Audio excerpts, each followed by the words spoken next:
ಸ್ನೇಹಿತರೆ ನಮಸ್ಕಾರ. ನಾನು ನಿಮ್ಮ ಹಾರಮದನ್. ಎಲ್ಲರೂ ಹೇಗಿದ್ದೀರಾ ಫ್ರೆಂಡ್ಸ್? ಚೆನ್ನಾಗಿದ್ದೀರಾ ಅಂದ್ಕೊಳ್ತೇನೆ. ಮತ್ತೆ ಇವತ್ತು ಒಂದು ತುಂಬ ತುಂಬ ಮುಖ್ಯವಾದಂತಹ ವಿಷಯ, ಅದ್ರ ಬಗ್ಗೆನೇ ಈ ವಿಡಿಯೋದಲ್ಲಿ ಮಾತಾಡೋಣ ಫ್ರೆಂಡ್ಸ್. ನಮ್ಮ ಗ್ರೇಟರ್ ಬ್ಯಾಂಗ್ಳೂರ್ ಅಥಾರಿಟಿ ಬರ್ತಿದ್ದಾಗೇನೆ ಜನಗಳಿಗೆ ಒಂದಾಗ್ತಿದ್ದಾಗೆ ಒಂದು ಸಿಹಿ ಸುದ್ದಿಯನ್ನು ನಮ್ಮ ಕರ್ನಾಟಕ ಸರ್ಕಾರ ಕೊಡ್ತಾ ಇದೆ. ಯಾಕಂತ ಅಂದರೆ ಒಂದು ಸಿ ಓಸಿ ಬಗ್ಗೆ ವಿನಾಯಿತಿ, ಮತ್ತೆ ಬಿ ಖಾತೆಯಿಂದ ಎ ಖಾತಾ, ಮತ್ತೆ ಪವರ್ ಕರೆಂಟ್ ಇಲ್ಲಿವರೆಗೂ ಕೂಡ ಎಲೆಕ್ಟ್ರಿಸಿಟಿ ಏನು ನಿಲ್ಲಿಸಿದ್ರು ಅದಕ್ಕೂ ಕೂಡ ಒಂದು ಚಾಲನೆಯನ್ನು ಕೊಟ್ಟಾಯಿತು.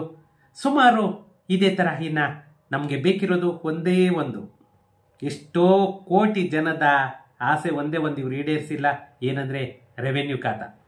ರೆವೆನ್ಯೂ ಸೈಟ್ಗಳಿಗೆ ಖಾತಾ ಒಂದು ಅನೌನ್ಸ್ ಮಾಡಿಬಿಟ್ರೆ ಇವ್ರಿಗೂ ದೇವರಿಗೂ ಒಂದು ಇದಿಲ್ಲ ಅಂತಲೇನೆ ಎಷ್ಟೋ ಜನ ಕೈ ಮುಗಿತಾರೆ ಅಂತಲೇನೆ ಹೇಳಬೇಕು. ಯಾಕಂತಂದರೆ ಜನಗಳ ಕಷ್ಟ ಇವರಿಗೆ ಇನ್ನೂ ತಟ್ಟಿಲ್ಲ. ಯಾಕಂದರೆ ಜನಗಳ ಕಷ್ಟ ಇವರಿಗೆ ಅರಿವು ಆಗ್ತಾ ಇಲ್ಲ. ಜನ ರೊಚ್ಚಿಗೆ ಹೇಳೋವರೆಗೂ ಕೂಡ ಇವರು ತಲೆ ಕೆಡಿಸ್ಕೊಳ್ಳಲ್ಲ. ನಮಗೂ ಕೂಡ ರಿಕ್ವೆಸ್ಟ್ ಮಾಡಿ ಮಾಡಿ ಮಾಡಿ ಮಾಡಿ ಫ್ರೆಂಡ್ಸ್ ತುಂಬಾ ಇದಾಗೋಗ್ಬಿಟ್ಟಿದೆ. ಯಾಕಂತಂದರೆ ನಮ್ಮ ರೆವೆನ್ಯೂ ಮಿನಿಸ್ಟರ್ ಆಗ್ಬೋದು ಅಥವಾ RDPR ಮಿನಿಸ್ಟರ್ ಆಗ್ಬೋದು ಈಸ್ ದ ವೇಸ್ಟ್, ಅಂದರೆ waste, unfit for that position. ಅದಂತೂ ನಾನು ಪಕ್ಕಾ ಹೇಳ್ತೇನೆ. ಯಾಕಂತಂದರೆ ಒಂದು ಬೆಸ್ಟ್ ಎಕ್ಸಾಂಪಲ್ ಹೇಳ್ತೀನಿ. ಇವತ್ತು ನಮ್ಮ ಬೆಂಗಳೂರು ಅರ್ಬನ್ನಲ್ಲಿರುವಂತಹ AC ಕಳ್ಳರ ಥರ ಓಡಾಡ್ತಾ ಇದ್ದಾರೆ. ಆಫೀಸಲ್ಲಿ ಯಾರೂ ಅಫಿಷಿಯಲ್ ಆಗಿ ಬರೋಲ್ಲ, ಪಬ್ಲಿಕಲ್ಲಿ ಯಾರು ಓಡಾಡೋದೇ ಇಲ್ಲ. ಎಲ್ಲೋ ಬರ್ತಾರೆ ಎಲ್ಲೋ ಹೋಗ್ತಾರೆ, ಆ ಥರ ಇದೆ. ಯಾಕಂದರೆ ಬಗ್ರಿ ಥರ, ಏನು ಬುಗ್ರಿ ಅಂತ ಏನು ಹೇಳ್ತೀವಿ ಅದ್ರ ಥರ ಥರ್ಡ್ ಪಾರ್ಟಿಗಳು ಆಟ ಆಡಿಸ್ತಾ ಇದ್ದಾರೆ ಅವ್ರನ್ನ. ಅಧಿಕಾರಕ್ಕೆ ಮಾತ್ರ KAS ಆಫೀಸರ್, ಒಬ್ಬ AC, ಒಬ್ಬ ತಹಸೀಲ್ದಾರ್, ಒಬ್ಬ DC ಅಂತ ಕೂತ್ಕೊಳ್ತಾರೆ ಅಷ್ಟೇನೆ. ಇವರಿಗೆಲ್ಲನೂ KAS IAS ಆ ಥರ ಮಾಡ್ಕೊಂಡು ಬಂದಿರ್ತಾರೆ. ಆದರೆ ಯಾವುದೋ ಒಬ್ಬ ಪೊಲಿಟಿಕಲ್ ಲೀಡ್ರು ಕೈಯಲ್ಲಿರ್ತಾರೆ ಇವರು. ಇದು ನಮ್ಮ ಕರ್ನಾಟಕದ ವ್ಯವಸ್ಥೆ. ಈ ವ್ಯವಸ್ಥೆ ಸರಿ ಹೋಗೋವರೆಗೂ ಏನು ಕೂಡ ಚೇಂಜಸ್ ಆಗಲ್ಲ ಫ್ರೆಂಡ್ಸ್. ಇರಲಿ, ಆ ಪೊಲಿಟಿಕಲ್ ಬಗ್ಗೆ ನಮಗೆ ಬೇಡ, ಆ ಪೊಲಿಟಿಕಲ್ ಸವಾಸನೂ ಬೇಡ ಫ್ರೆಂಡ್ಸ್. ಈ ವಿಡಿಯೋದಲ್ಲಿ ನಾನು ಯಾವ ವಿಷಯದ ಬಗ್ಗೆ ಮಾತಾಡೋಕ್ಕೆ ಹೊರಟಿದ್ದೀನಿ ಅಂತಂದರೆ, ಸುಮಾರು ದಿನಗಳಿಂದ ಸರ್ ನಾವು ಟೆಂಪ್ರವರಿ ಕನೆಕ್ಷನ್ ತೊಗೊಂಡಿದ್ದೀವಿ, ನಮಗೆ ಇದು ಬಿದೆ ಪರ್ಮನೆಂಟ್ ಕೊಡ್ತಾ ಇಲ್ಲ ಸರ್, ನಾವು ಬಿಲ್ಡಿಂಗ್ ಕಟ್ಟಿದ್ದೀವಿ ನಮಗೆ ಟೆಂಪ್ರವರಿ ಕನೆಕ್ಷನ್ ಕೊಡ್ತಾ ಇಲ್ಲ, ಈ ಥರ.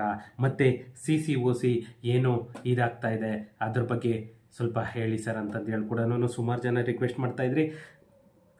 ಈ COC ವಿನಾಯಿತಿ ಬಗ್ಗೆ ಬರೀ ನ್ಯೂಸಲ್ಲಿ ಮಾತ್ರ ಹರಿದಾಡ್ತಾ ಇತ್ತು. ಆದರೆ ಇವಾಗ ಅದು ಅಫಿಷಿಯಲ್ಲ ಕೂಡ ಅನೌನ್ಸ್ ಆಗೋಯ್ತು, ಆದೇಶ ಕೂಡ ಬಂದಾಗಿದೆ.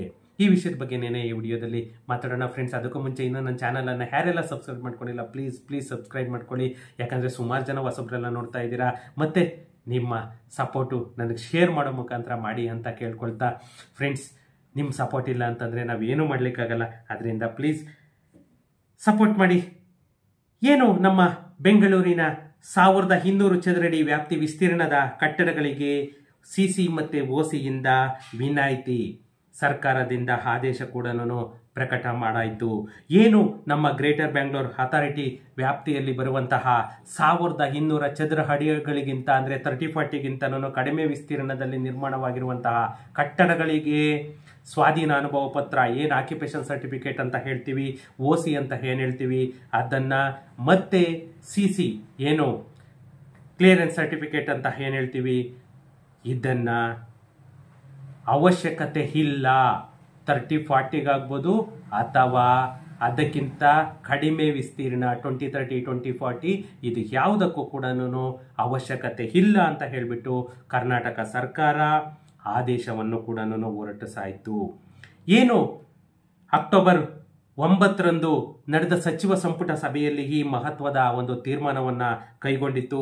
ಈ ನಿರ್ಧಾರದ ಅನ್ವಯ ನಮ್ಮ GBA ವ್ಯಾಪ್ತಿಯಲ್ಲಿ ಬರುವಂತಹ 5 ಪಾಲಿಕೆಗಳ 1200 ಚದರ ಅಡಿ ಜಾಗದಲ್ಲಿ ನಿರ್ಮಾಣಗೊಂಡಿರುವಂತಹ ಗ್ರೌಂಡ್ +2 ನೆಲ +2 ಅಂತಸ್ತು ಅಥವಾ ಸಿಲ್ಟ್ +3 ಫ್ಲೋರ್ಸ್, ಅಂದರೆ ಪಾರ್ಕಿಂಗ್ +3 ಫ್ಲೋರು ಅಂತಸ್ತುಗಳವರೆಗಿನ ವಸತಿ ಕಟ್ಟಡಗಳಿಗೆ OC ಪಡೆಯುವುದರಿಂದ ವಿನಾಯಿತಿಯನ್ನ ಆದೇಶಿಸಿದೆ. ಏನು ನಮ್ಮ ಸುಪ್ರೀಂ ಕೋರ್ಟ್ ಆದೇಶದ ಅನ್ವಯ ಎಸ್ಕಾಂ ಏನು ವಿದ್ಯುತ್ ಸಂಪರ್ಕ ಪಡೆಯಲು ಓಸಿಯನ್ನು ಕೂಡ ಕಡ್ಡಾಯ ಮಾಡಿತ್ತು.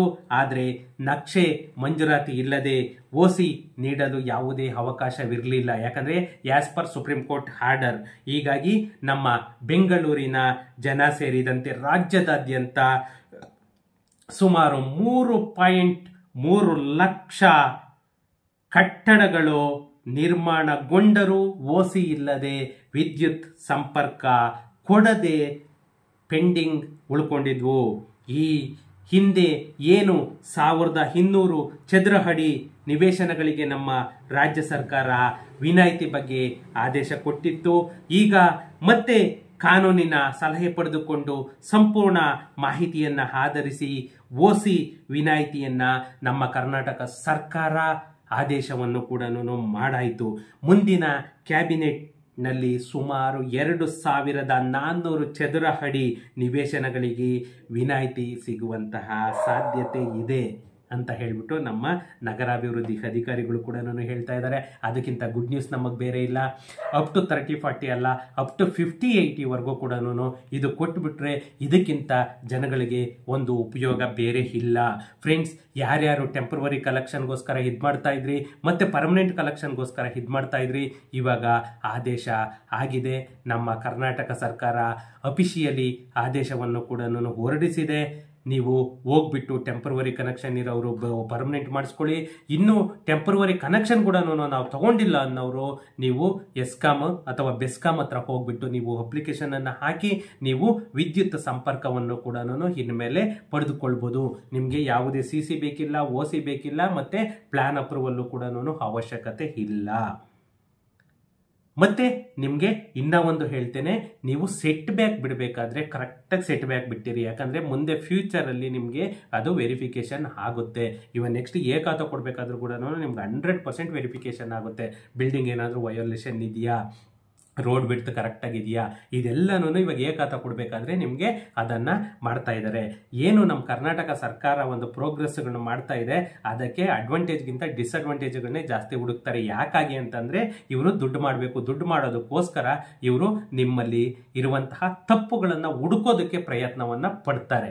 ಇಷ್ಟೇನೇನೆ ಇಲ್ಲಿ ಕಾನ್ಸೆಪ್ಟ್ ಇರೋದು. ನೀವಿವಾಗ ಏನಕ್ಕಾಗಿ ಇವರು ನಮ್ಮ ಕರ್ನಾಟಕ ಸರ್ಕಾರ ಬರೀ ಸೈಟ್ಗೆ ಮಾತ್ರನೇ ನಾವು ಕೊಡ್ತೀವಿ ಅಂತ ಹೇಳ್ತಾ ಇದ್ದಾರೆ ಅಂತಂದರೆ, ನೆಕ್ಸ್ಟ್ ನೀವು ಬಿಲ್ಡಿಂಗ್ ವಯೋಲೇಷನ್ ಏನಾದರೂ ಮಾಡಿದರೆ ಅದಕ್ಕೆ ಹೆಚ್ಚುವರಿ ಶುಲ್ಕವನ್ನು ಹಾಕಿ ವಸೂಲಿ ಮಾಡೋದಕ್ಕೋಸ್ಕರನೇ ಬಿಲ್ಡಿಂಗ್ಗೆ ಕೊಡ್ತಾ ಇಲ್ಲ. ಇಷ್ಟೇನೇನೆ ಫ್ರೆಂಡ್ಸ್. ಯಾರ್ಯಾರು ಬೆಸ್ಕಾಮ್ ಮತ್ತು BWSSBದು ನಿಮ್ಮ ಕನೆಕ್ಷನ್ಸ್ ಎಲ್ಲನೂ ಬೇಕಿತ್ತು ಅವರೆಲ್ಲ ಹೋಗಿ, ಇವಾಗ ಆದೇಶ ಆಗಿದೆ. ಆದೇಶ ಆಗಿರೋದ್ರಿಂದ ಹೋಗಿ ನೀವು ಇವಾಗ GBA ವ್ಯಾಪ್ತಿಯಲ್ಲಿ ಮಾತ್ರ, ನಿಮಗೆ ರೂರಲಲ್ಲಿ ಇನ್ನೂ ಇದಾಗಿಲ್ಲ. ಇಲ್ಲಿ GBA ವ್ಯಾಪ್ತಿಯಲ್ಲಿ ಏನು ಬರುತ್ತೆ ಅದಕ್ಕೆ ಪೂರ್ತಿ ಆದೇಶ ಆಗಿದೆ. ನೆಕ್ಸ್ಟ್ ಏನು ಮಾಡ್ತಾರೆ, ಯಾಕಂದರೆ ಅದು ಪೂರ್ತಿ ಎಸ್ಕಾಮ್ ಆಗಿರೋದು, ಅದು ಆದೇಶದ ಕಾಪಿ ಇನ್ನೂ ಅಫಿಷಿಯಲ್ ಕಾಪಿ ನನ್ನ ಕೈಗೂ ಸಿಕ್ಕಿಲ್ಲ. ಆದೇಶದ ಕಾಪಿಯಲ್ಲಿ ಪೂರ್ತಿ GBA ಮಾಡಿದಾರ ಅಥವಾ ಪೂರ್ತಿ ರಾಜ್ಯಕ್ಕೆ ಮಾಡಿದಾರ ಅದನ್ನು ಇದು ಮಾಡಿಕೊಂಡು, ಯಾಕಂತಂದರೆ ಇವಾಗ ಎಲ್ಲ ಕಡೆಗೂ ಇದು ಎಸ್ಕಾಮ್ ಆಗಿರೋದ್ರಿಂದ ಪ್ರತಿಯೊಂದು ರಾಜ್ಯದಾದ್ಯಂತ ಅದು ಕಲೆಕ್ಷನ್ಗಳನ್ನ ಕೊಡಬೇಕು. ಫ್ರೆಂಡ್ಸ್, ಅದು ಆದೇಶದ ಕಾಪಿ ಸಿಕ್ಕಿದ ತಕ್ಷಣನೇ ನಾನು ಲಿಂಕಲ್ಲಿ ನಿಮಗೆ ಕಳಿಸ್ತೀನಿ. ಏನು ಈ CC OCಯಿಂದ ವಿನಾಯಿತಿ ಸಿಕ್ತು, ಇದಕ್ಕಿಂತ ಒಂದು good news, Deepavali good news ಅಂತಲೇ ಹೇಳಬೇಕು. ಬೇರೆ ಅಪ್ಡೇಟ್ಸ್ಗೋಸ್ಕರ ವೆಯ್ಟ್ ಮಾಡ್ತಾ ಇರಿ. ನೆಕ್ಸ್ಟ್ ವಿಡಿಯೋದಲ್ಲಿ ನಾನು ಸಿಗ್ತೀನಿ. ಫ್ರೆಂಡ್ಸ್, ಏನಾದರೂ ಇತ್ತು ಅಂತಂದರೆ ನನಗೆ ಕಮೆಂಟ್ ಮಾಡಿ ಅಥವಾ ವಾಟ್ಸಪ್ ಮಾಡಿ. ಮತ್ತು ನನ್ನ ವಿಡಿಯೋಸನ್ನು ಶೇರ್ ಮಾಡೋದನ್ನು ಮರಿಬೇಡಿ. ಯಾಕಂತಂದರೆ ಫ್ರೆಂಡ್ಸ್, ಇನ್ನೊಂದು ವಿಷಯ ನಿಮ್ಮ ಹತ್ರ ಹೇಳೋದು ಮರೆತೆ, ನಾನು ನೆಕ್ಸ್ಟ್ ವಿಡಿಯೋದಲ್ಲಿ ಒಂದು ವಿಡಿಯೋ ಹಾಕ್ತಾ ಇದ್ದೇನೆ. ಅದ್ರ ಬಗ್ಗೆನೇ ಸ್ವಲ್ಪ ಗಮನ ಹರಿಸಿ. ಯಾಕಂದರೆ ಸುಮಾರು ಜನಗಳಿಗೆ ನನ್ನ ವಾಟ್ಸಪ್ ನಂಬರನ್ನು ಕೊಡ್ತೀನಿ. ಆ ವಾಟ್ಸಪ್ ನಂಬರಿಗೆ ಯಾರೆಲ್ಲ ನಂಬರನ್ನು ಕಳಿಸ್ತೀರಾ ಅವರಿಗೆ ನಾನೊಂದು ಗ್ರೂಪ್ ಮಾಡ್ತಾ ಇದ್ದೀನಿ. ಆ ಗ್ರೂಪ್ದೇನೆ ಒಂದು ವಿಡಿಯೋ ಮಾಡ್ತಿದ್ದೀನಿ. ಆ ವಿಡಿಯೋನ ಎಲ್ಲರೂ ಕೂಡ ಶೇರ್ ಮಾಡೋ ಮುಖಾಂತರ ನನಗೆ ಸಪೋರ್ಟ್ ಮಾಡಿ. ಫ್ರೆಂಡ್ಸ್, ಸಿಗೋಣ ನೆಕ್ಸ್ಟ್ ವಿಡಿಯೋದಲ್ಲಿ. Thank you.